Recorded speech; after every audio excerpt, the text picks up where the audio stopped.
Hola, bienvenido a la Fonda Filosófica. Hoy, el arte y el mingitorio. Vas a un museo y ves una obra de Diego Rivera y dices, ¡qué bonita! O una de Van Gogh y ¡qué hermosura! A la vuelta está esta de Jackson Pollock y dices, hazme el favor, mi hijo de 5 años lo podría hacer. Pero llegando a esta de Marcel Duchamp, dices, ya basta, cualquiera puede comprar un mingitorio y ponerlo en un museo. Esto no es arte. Pues resulta que esta obra es una de las más famosas del siglo XX. Hoy, con el pretexto de interpretar esta obra, vamos a revisar las ideas sobre el arte del esteta italiano Benedetto Croce, y veremos si nos ayuda a transformar este mingitorio común y corriente en algo de gran valor artístico. Hasta donde sabemos, los humanos son los únicos seres capaces de experimentar el mundo de forma estética, de encontrar en él lo que podríamos llamar ligeramente la belleza. Al igual que nosotros, los perros, las plantas y las rocas están rodeados de estímulos de todo tipo. La luz del sol, sonidos, imágenes visuales, etc. Una roca, por ejemplo, absorbe el calor de la luz, pero lo hace de forma pasiva. La única consecuencia posible de este encuentro entre la roca y el estímulo es el calentamiento. Los seres humanos, en cambio, son capaces de responder de forma activa a los estímulos. Los podemos organizar. Kant habla de cómo la imaginación y el entendimiento organizan los estímulos de forma a priori para producir lo que él llama una presentación. Pero Croce va más lejos de la simple percepción al decir que lo que creamos en el acto de organización no es una mera presentación, sino una expresión. Kant explica cómo las facultades mentales producen los resultados de la percepción, y Croce explica cómo tomamos esos resultados y los organizamos. Lo hacemos, dice Croce, para deshacernos del caos sensorial.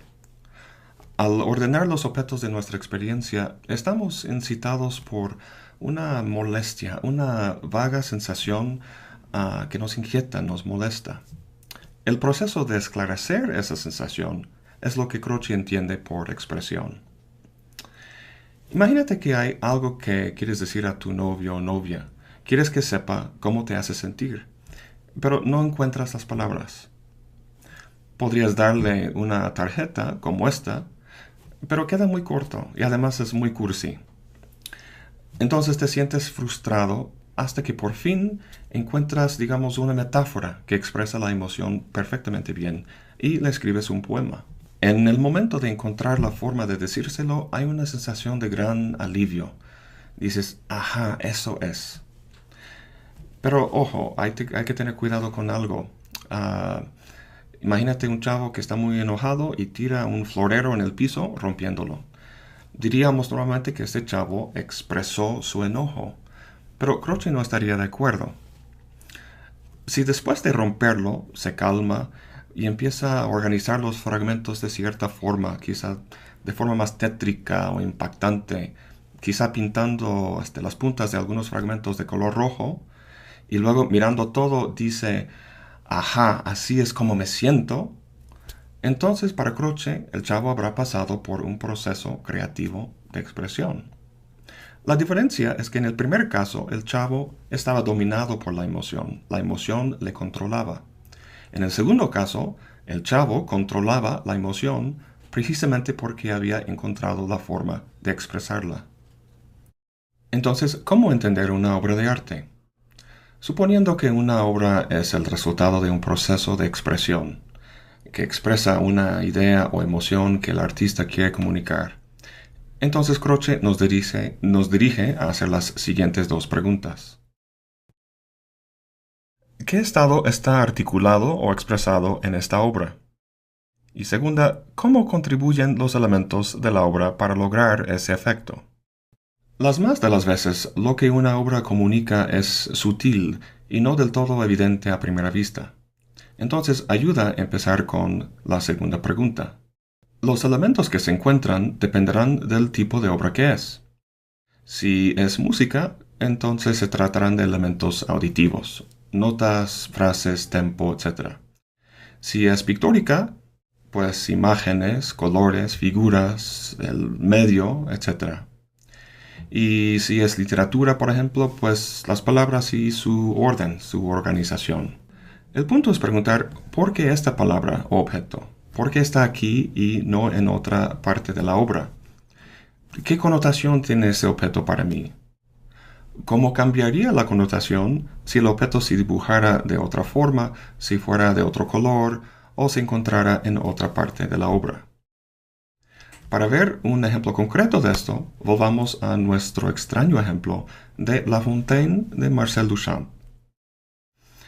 Dado que para la gran mayoría lo que esta obra comunica está muy lejos de ser evidente, entonces empecemos con la segunda pregunta y contemplemos los elementos que la constituyen.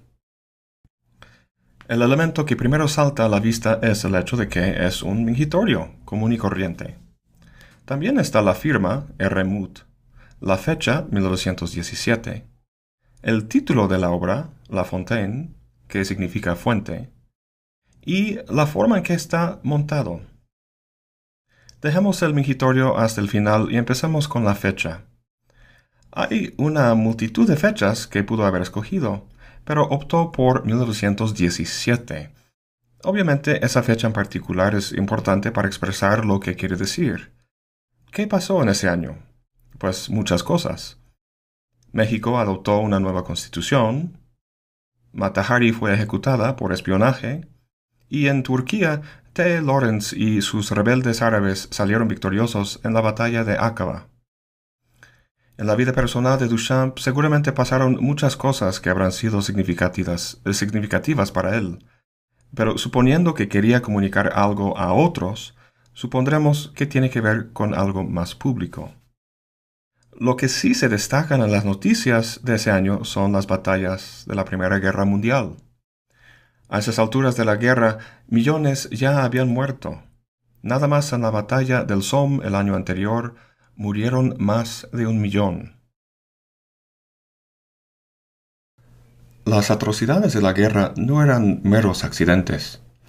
Muchos han comentado que las dos guerras mundiales del siglo XX tienen sus raíces en las características particulares de la cultura y sociedad europeas del siglo XIX. Parecería que Duchamp es de la misma opinión, ya que con el título de su obra lo vemos haciendo referencia a justamente esa cultura. Cuando consideramos la palabra fuente, pensamos quizá en algo parecido a esto. Pero Duchamp es francés y las consideraciones anteriores nos llevan a buscar un símbolo para la cultura europea decimonónica. Así que esta fuente del Palacio de Versalles parece más apta. Pudo haber escogido otro símbolo de esa cultura, un castillo, una corona, etc. Pero más adelante veremos la idoneidad de la fuente cuando consideramos el mingitorio. De momento, vemos que esta fuente de Versalles connota la jerarquía de un sistema político que reflejaba el dominio de Dios sobre la tierra. El rey es dueño del pueblo.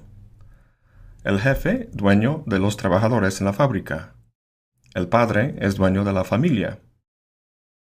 El ego reprime al inconsciente. El autor es dueño de la obra y Dios es dueño del mundo. Hay que acabar con esta cultura y sus jerarquías y liberar la gente del rey, el jefe y el padre. Incluso la obra debe liberarse del dominio del autor y su deseo. Esto nos lleva a la firma. Duchamp no lo firmó con su nombre, sino con R. Mut, digamos un J. Pérez, cualquiera. La obra no pertenece al autor, sino a quien la interprete. Entonces, ¿qué valían las fuentes de Versalles como emblemas de la cultura que produjo los humanos castrados y desmembrados marchándose a la guerra? Para Duchamp no valían más que un mingitorio.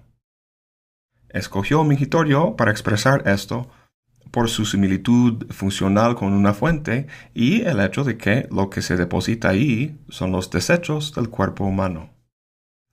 Además, si te das cuenta, el mingitorio está montado al revés, o sea, de forma inútil.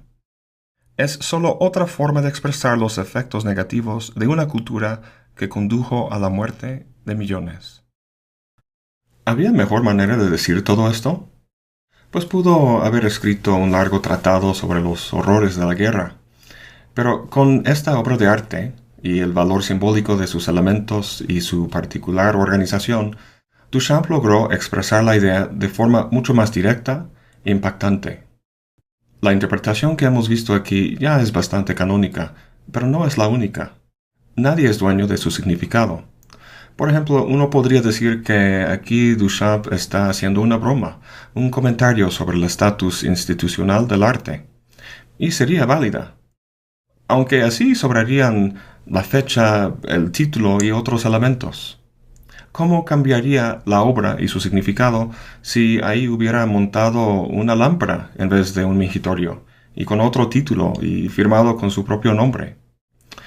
De nuevo, los elementos no son gratuitos.